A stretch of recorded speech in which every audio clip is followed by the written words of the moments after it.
Essa é a história de um Peter Parker com 35 anos, que é casado, tem 2 filhos, é feliz, esse é o novo Ultimate Homem-Aranha. Eu sou o Andy e pra mim essa é a melhor história do Homem-Aranha nos últimos anos. Se você duvida, fica até o final do vídeo, você não vai se arrepender. Se você quiser saber mais sobre esse novo universo Ultimate, confira essa playlist que vou deixar aqui nos cards e no comentário fixado. Não esqueça de deixar seu like para ajudar o canal, se ainda não é inscrito, se inscreve aí para não perder nada sobre esse Homem-Aranha, e sem mais demora, vamos à história!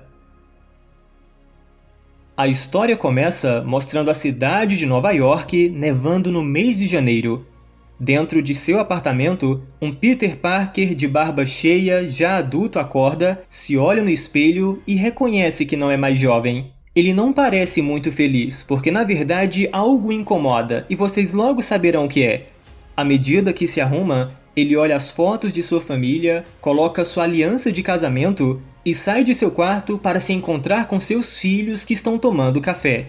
Sim, Peter Parker tem 2 filhos aqui. Richard Parker, o mais velho, em homenagem a seu pai, e uma pequena e bela garotinha chamada May, uma homenagem à sua tia. Dá pra ver que Peter tem uma ótima relação com os dois. E o seu café também está pronto porque ele tem uma ótima esposa pela qual ele agradece todos os dias. E é claro que estamos falando da Mary Jane, o amor da vida de Peter, que também está presente.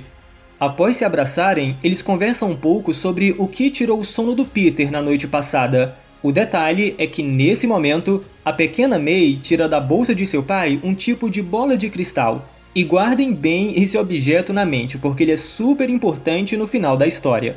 Daí Peter tira a bola de cristal das mãos de sua filha, se despede de sua família e se dirige para o Clarim Diário. E bom, assim que ele chega e cumprimenta seus colegas, do nada ele escuta alguém gritando pelo nome de Parker. Ou seja, o Clarim Diário é basicamente a mesma coisa que conhecemos, exceto por um pequeno detalhe. O Jonah Jameson, naturalmente, é quem está gritando o nome de Parker. Só que ele vê Peter, o cumprimenta brevemente e continua gritando o nome de Parker. Em outras palavras, ele está chamando por outro Parker. Pois é, existe outro escritório aqui que é dirigido pelo editor-chefe. E esse cara é Ben Parker, o famoso tio Ben que nunca morreu nessa realidade. E aparentemente, Jameson e Ben estão trabalhando juntos há muito tempo, então eles têm uma relação que é muito engraçada. Tipo, nessa gritaria do Jameson, o Ben só responde que seus ouvidos ainda estão funcionando bem, e o Jameson retruca dizendo que só gritou porque o Ben não respondeu. Em seguida, Peter entra no escritório perguntando se seu tio está pronto. Ben responde que está pronto há 15 minutos, e quando ele pergunta por que Peter está atrasado, Peter responde que é porque ele não chegou na hora certa. Esse é o tipo de piada que o Homem-Aranha faria.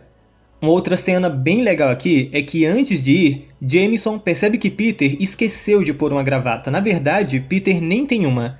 Então Jameson retira sua própria gravata e à medida que ele faz o nó para Peter, eles conversam sobre como Ben deve estar se sentindo por causa do dia de hoje. O próprio Jameson diz que o Ben é o cara mais durão que ele já conheceu, mas ainda assim ele está preocupado. Ele diz para Peter ficar de olho em seu tio e o lembra que ele ainda vai querer sua gravata de volta. Depois disso, vemos Peter e Ben em meio a uma multidão se dirigindo para algum lugar. Peter aproveita o momento para perguntar como seu tio está, porque ele nunca fala sobre o que aconteceu. Ele não diz nada, nenhuma palavra sobre como ele está se sentindo. Em resposta, Ben responde que Peter perdeu seus pais quando ele tinha apenas 15 anos de idade. Hoje, já se passaram 20 anos desde aquele terrível incidente, mas ele tem certeza que Peter ainda sente a dor dessa perda. E assim que Peter concorda com isso, Ben fala que é exatamente dessa forma que ele se sente. Ou seja, aqui está outra grande diferença em relação ao universo principal. Além do tio Ben estar vivo, infelizmente, a tia May está morta. Mas ela não morreu por causa de um assaltante que Peter permitiu que ele passasse correndo. Nada disso. Ela foi uma das muitas vítimas de um ataque terrorista na cidade que se acredita ser trabalho de Tony Stark. Mas quem acompanhou a saga Invasão Ultimate aqui no canal sabe que esses ataques eram orquestrados por um pequeno grupo secreto que estavam manipulando o mundo. Recomendo que você assista a playlist para você entender como esse novo universo Ultimate foi criado. Bom, desde o incidente que matou muitas pessoas inocentes, uma vez por ano, amigos e familiares se reúnem para lembrar e lamentar a perda dessas pessoas. Inclusive, no memorial, vemos o nome não só da May, como também do Norman Osborn, que também morreu naquele dia. Um outro detalhe é que o Matt Murdock aparentemente nunca se tornou Demolidor. Ele é um padre que inclusive faz o discurso explicando tudo o que aconteceu e tentando dar consolo às famílias. Depois ele chama uma outra pessoa para falar, e essa pessoa é o Harry Osborn.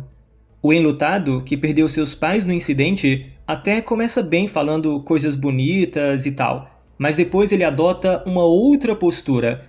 Ele diz que lembrar dos que se foram não é suficiente, quase como que dizendo que é necessário eles fazerem mais alguma coisa. Ele claramente está com raiva, uma profunda raiva que logo será manifestada.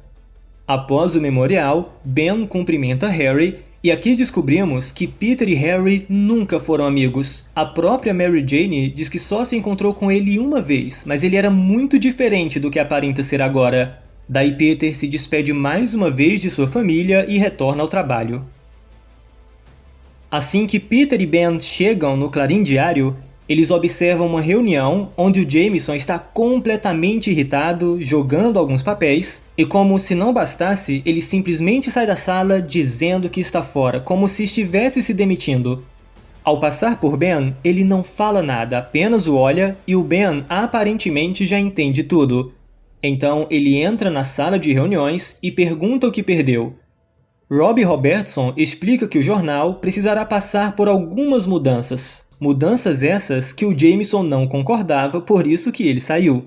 Parece que os anunciantes não gostaram de como o Clarim Diário está cobrindo o ataque terrorista de Stark. Então eles estão ameaçando se retirar, o que pode resultar no fechamento do jornal. É aqui que vemos o homem que está do outro lado da mesa que veio com essas informações sobre os anunciantes. E ele não poderia ser outro a não ser o Wilson Fisk, também conhecido como Rei do Crime. O vilão diz que Ben deveria ficar satisfeito com sua boa sorte, porque com a saída do Jameson, ele é quem vai ser o líder de todo o jornal, tanto que Fisk o parabeniza pela sua promoção. No entanto, a resposta de Ben não era o que todos esperavam. Ele apenas sorri e sai da sala de cabeça baixa silenciosamente. Ele avista o Jameson no elevador levando suas coisas embora, então ele pega o mesmo elevador e pergunta a Jameson o que os dois vão fazer agora, indicando que ele também se demitiu. Um pouco mais tarde, ao anoitecer, Wilson Fisk saía de seu veículo até que repentinamente ele é atacado. Fisk conseguiu sair alguns segundos antes de seu carro explodir. O detalhe é que quem realizou o ataque foi o Duende Verde, que possui um tipo de armadura, um planador, e já que o Norman está morto, é meio óbvio que se trata do Harry. Daí pulamos para um bar sem nome, onde Ben e Jameson estão bebendo e pensando no que fazer. Jameson não gosta muito da ideia deles criarem seu próprio jornal, mas Ben o lembra que eles não sabem fazer outra coisa. Na sequência, Peter aparece e diz que ficou sabendo que os dois deixaram o jornal. Assim que o Jameson vai embora, Peter tem uma conversa mais séria com seu tio. Peter quer saber como Ben acabou com sua vida em uma tarde, no que Ben responde que desde que sua esposa morreu, ele é um homem sozinho no mundo. Ele pode muito bem recomeçar sua vida quantas vezes ele quiser agora, e não foi difícil escolher isso, porque ele não queria trabalhar para um jornal que publica notícias de uma forma que ele não concorda. Ele só está fazendo o que ele acha ser certo como ele sempre fez, mas ele percebe que tem alguma coisa errada com Peter.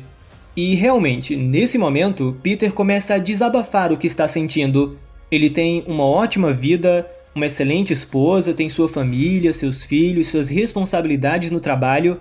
Ele quer que a sua vida mude, mas ele não pode desistir dessas coisas. Seu tio até acha que ele e a Mary Jane estão em crise, mas Peter admite que eles são uma ótima dupla, e às vezes ele acha que a MJ merece alguém melhor do que ele. Só que ele não sabe bem como explicar. Ele só sente que tem algo errado com ele, como se tivesse faltando algo em sua vida. Ele até diz que está vivendo uma vida que não era para ele viver. Ouvindo isso, Ben não entende muito bem. Ele só diz que se Peter quer que algo aconteça em sua vida, então ele não deve ficar apenas esperando, ele deve fazer acontecer. Se retirando, Ben diz que o ama, mas se Peter estiver andando meio adormecido, anestesiado pela sua própria vida, então é hora de acordar. Nessa mesma noite, Peter coloca seus filhos para dormir. Ele se despede da May com um beijo na testa e Richard pede para terminar a leitura de mais um capítulo de um livro que ele está lendo, no que Peter concorda e também se despede de seu filho. Depois disso, Peter cumprimenta sua esposa, que começa a perguntar o que está passando em sua mente. Peter revela que ele ainda sente que algo está faltando e que ele precisa de uma mudança. A MJ acredita que tem algo a ver com o trabalho, mas Peter diz que é um outro tipo de mudança. A Mary Jane entende o que ele quer dizer. Ela até diz que Peter não parece satisfeito com quem ele é agora, mas ela ainda pergunta se essa mudança que ele fará vai mudar alguma coisa entre os dois, no que Peter responde que o amor deles nunca vai mudar. Feliz com essa resposta, a Mary Jane lhe dá um beijo na testa, dizendo que ele deve ir em frente e fazer o que precisa fazer. E realmente, assim que a MJ vai deitar, Peter vai até a sua bolsa, apanha aquela bola de cristal e se dirige para a parte de fora de seu apartamento. Nesse ponto, temos um flashback do que aconteceu na noite anterior, e é aqui que entendemos o porquê que o Peter passou esse dia tão para baixo. Bom, lá estava ele escrevendo em seu notebook, quando de repente um misterioso pacote simplesmente apareceu em seu apartamento. Desse pacote surge uma mensagem holográfica enviada por Tony Stark. Na mensagem, Tony primeiro se identifica, acreditando que Peter nunca ouviu falar dele, mas como vimos antes lá no memorial, Tony está sendo acusado de ser o responsável por um ataque terrorista que tirou muitas vidas, então todo mundo sabe quem ele é. Depois Tony revela que está enviando essa mensagem de 6 meses no futuro. Ele explica que houve um atentado contra a sua vida e a de seus companheiros, e eles só tiveram segundos para escapar antes que a plataforma orbital explodisse. Tony diz que não pode ser mais específico do que ele vai ser agora, por isso pede para que Peter preste muita atenção. Dentro dessa esfera tecnológica, existe um catalisador bioorgânico necessário para ele passar por uma transformação que mudará a sua vida. Há 20 anos, Peter deveria ter sido mordido por uma aranha radioativa, o que teria lhe dado poderes incríveis, e com eles Peter teria se tornado um dos principais super-heróis da Terra. Mas em vez disso, um grande mal viajou no tempo e apagou quase todos os heróis da existência. Ele fez isso para criar uma sociedade que poderia ser perfeitamente dirigida e controlada por ele. Agora, Tony está tentando trazer todos esses heróis de volta, e em 6 meses, se ele tiver feito tudo corretamente, ele sairá do lugar onde está e encontrará uma terra livre que recuperou seus heróis. Por último, ele diz que Peter deveria ter uma vida diferente. Peter Parker deveria proteger os inocentes, salvar vidas e inspirar as pessoas a serem melhores. Mas em vez disso, todas essas coisas foram tiradas dele. No presente, Peter volta a se lembrar dessas palavras de Stark, de que as pessoas roubaram seu futuro, roubaram seu destino. A questão é, Peter quer isso de volta? À medida que ele abre a esfera, ele encontra um pequeno recipiente contendo uma aranha dentro dele. Enquanto ele liberta a pequena aranha, ele lembra da frase de seu tio dizendo para ele acordar, ele lembra da sua esposa dizendo para ele ir em frente no que precisa fazer. A aranha finalmente morde sua mão, e é nesse momento que ele se torna oficialmente o Ultimate Homem-Aranha. Talvez você esteja se perguntando como que Peter já obteve um traje. E, bom, acontece que Stark também lhe deu esse traje naquele pacote que ele enviou, um traje furtivo que protegeria a sua identidade. E no momento que Peter colocou esse traje, ele decidiu se tornar o herói que ele deveria ser. Então é isso, galera, uma história que quando eu terminei estava com um grande sorriso no rosto. E espero que você também tenha sentido essa mesma emoção. Agora deixa aí nos comentários o que vocês acharam dessa história, desse início, Não esqueça de deixar seu like para ajudar o canal, compartilha o vídeo, nos siga também lá no Instagram para ficar sempre por dentro das novidades. Se ainda não é inscrito no canal, se inscreve aí, ativa o sininho para receber as notificações de novos vídeos e até a próxima!